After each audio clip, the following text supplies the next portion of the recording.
कल इंडिया और यूएस के बीच एक मेजर ट्रेड डील अनाउंस हुई है जो मार्केट्स के लिए काफी सिग्निफिकेंट है। इस डील का कोर हाईलाइट ये है कि यूएस प्रेसिडेंट ट्रंप ने इंडियन गुड्स पे टैरिफ्स 50% से घटाकर सीधा 18% कर दिया है। सिंपल टर्म्स में पहले इंडिया पे 25% reciprocal tariff plus 25% additional penalty थी रशियन ऑयल बायर होने की वजह से। अब रशिया से ऑयल खरीदना बंद करने पर पेनल्टी हटा दी गई है और बेस टैरिफ कट होकर नेट 18% रह गया है। ये डेवलपमेंट इंडिया के लिए क्रिटिकल है क्योंकि इंडिया के टोटल एक्सपोर्ट्स में यूएस का लगभग 20% कंट्रीब्यूशन है। टैरिफ कट से इंडियन एक्सपोर्टर्स के मार्जिन्स और डिमांड पे पॉजिटिव इंपैक्ट पड़ेगा। कंपटीशन के कॉन्टेक्स्ट में 18% टैरिफ इंडिया को एशियन पेयर्स के मुकाबले एक स्वीट स्पॉट पे लेके आ जाता है। इस टेबल में देखिए कि इंडिया अब वियतनाम, बांग्लादेश, चाइना और बाकी पेयर्स से ज्यादा कंपेटिटिव पोजीशन में है। इंडियन प्राइम मिनिस्टर ने बाय अमेरिकन कमिटमेंट भी दिया है। इसके अंडर $500 बिलियन वर्थ का यूएस एनर्जी, टेक्नोलॉजी, एग्रीकल्चर, कोल और अदर प्रोडक्ट्स खरीदने की बात कही गई है। अब आगे चलते हैं और देखते हैं कौन से सेक्टर्स और स्टॉक्स हैं जहां इस इंडिया यूएस ट्रेड डील का सबसे ज्यादा पॉजिटिव इंपैक्ट देखने को मिल सकता है। सबसे पहला सेक्टर है टेक्सटाइल्स। इंडिया आज दुनिया का 6th लार्जेस्ट एक्सपोर्टर है टेक्सटाइल्स एंड अपैरल का और कैलेंडर ईयर 2024 तक इसका ग्लोबल शेयर लगभग 4.1% हो चुका है। फाइनेंशियल ईयर 25 में टेक्सटाइल, अपैरल और हैंडीक्राफ्ट्स मिलकर इंडिया के टोटल मर्चेंडाइज एक्सपोर्ट्स का 8.63% हिस्सा बने, जिसका वैल्यू अराउंड $37.7 बिलियन रहा। यूएस इंडिया का सबसे बड़ा एक्सपोर्ट मार्केट है जो टेक्सटाइल एक्सपोर्ट्स का लगभग 29% कंट्रीब्यूट करता है। यूरोप और यूएस मिलकर इंडिया के अपैरल एक्सपोर्ट्स का लगभग 66% कंज्यूम करते हैं। एक इंपॉर्टेंट पॉजिटिव फैक्टर ये है कि India EU free trade agreement के बाद इंडियन टेक्सटाइल प्रोडक्ट्स पे यूरोप में जीरो टैरिफ लगेगा जो लॉन्ग टर्म में एक्सपोर्ट्स के लिए स्ट्रॉन्ग सपोर्ट बन सकता है। यूनियन बजट 2026-27 में गवर्नमेंट ने टेक्सटाइल सेक्टर के लिए integrated programmes, mega textile parks, skilling और एक्सपोर्ट फैसिलिटेशन अनाउंस किया, जिससे एम्प्लॉयमेंट, सस्टेनेबिलिटी और कंपेटिटिवनेस को पुश मिलेगा। इन्हीं सब के बीच कुछ स्टॉक्स जो कि की बेनिफिशियरी हो सकते हैं, जैसे कि पर्ल ग्लोबल जिसके यूएस एक्सपोजर लगभग 50% है और इसकी लास्ट 3 ईयर की सेल CAGR 18% और प्रॉफिट CAGR 57% रही है। वहीं पे दूसरा स्टॉक है गोकुल दास एक्सपोर्ट्स जिसका यूएस एक्सपोजर 67% है, जिसकी लास्ट 3 ईयर की सेल CAGR 29% और प्रॉफिट CAGR 6% रही है। और भी यूएस एक्सपोजर नेम्स हैं जो आप इस टेबल में देख सकते हैं। नेक्स्ट सेक्टर है केमिकल्स।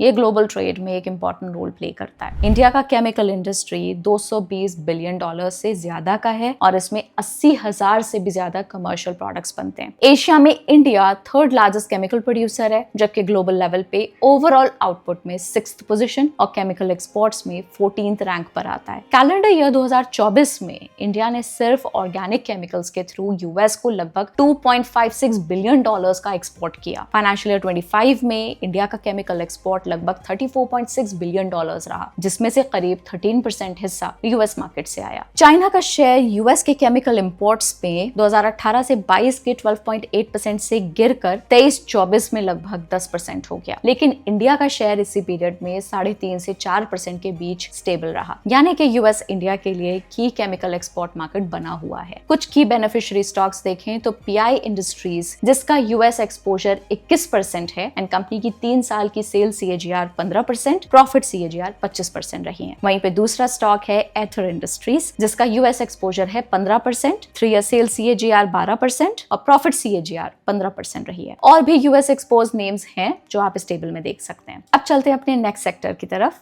ऑटो एंसेलरीज। यूएस के 50% टैरिफ्स की वजह से ऑर्डर्स डिफर हुए थे और मार्जिन स्क्वीज स्पेशली उन फर्म्स के लिए जिनका नॉर्थ अमेरिका में मैन्युफैक्चरिंग बेस नहीं था। अब लोअर टैरिफ से इंडिया की प्राइस कंपेटिटिवनेस इंप्रूव होती है, स्पेशली ईस्ट एशियन सप्लायर्स के अगेंस्ट, जो कॉन्ट्रैक्ट रिन्यूअल्स और इंक्रीमेंटल ऑर्डर्स के लिए पॉजिटिव है। अगर स्टॉक्स की बात करें तो सोना BLW का अराउंड 40% एक्सपोजर यूएस मार्केट से आता है, जहां लास्ट 3 सालों में सेल्स और प्रॉफिट दोनों 19% CAGR से ग्रो हुए हैं। रामकृष्ण फोर्जिंग का 27% यूएस एक्सपोजर है और यहाँ 3 साल का सेल CAGR 20% और प्रॉफिट CAGR 27% रहा है। और भी यूएस एक्सपोज नेम्स हैं जो आप इस टेबल में देख सकते हैं। Next we have consumer companies. कुछ सिलेक्ट कंज्यूमर प्लेयर्स जिनका यूएस मार्केट एक्सपोजर है उनको भी इंक्रीमेंटल बेनिफिट मिल सकता है, specially package food and rice exporters. For example, industry federation ने हाईलाइट किया है कि यूएस की 50% ड्यूटी तक की इंक्रीज के बाद भी इंडिया के राइस एक्सपोर्ट्स यूएस को इंक्रीज हुए।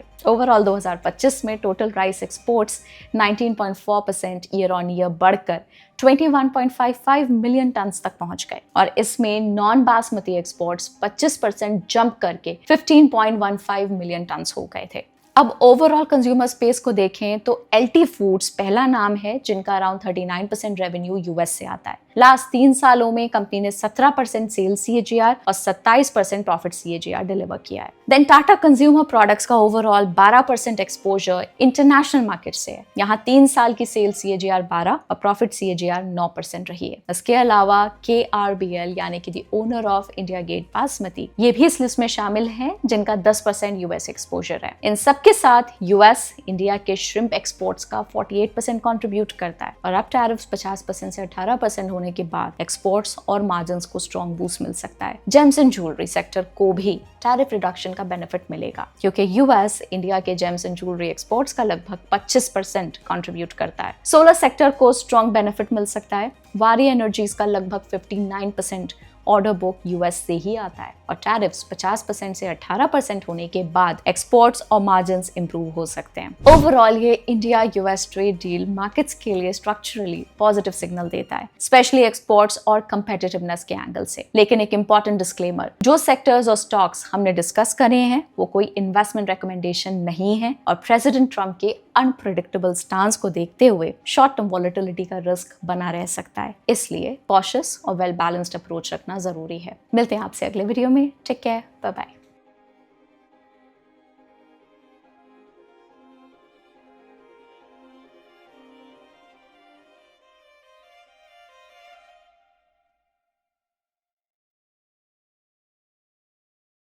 Investment in securities market are subject to market risks. Read all the related documents carefully before investing. Please read the risk disclosure documents carefully before investing in equity shares, derivatives, mutual fund, and or other instruments traded on the stock exchanges.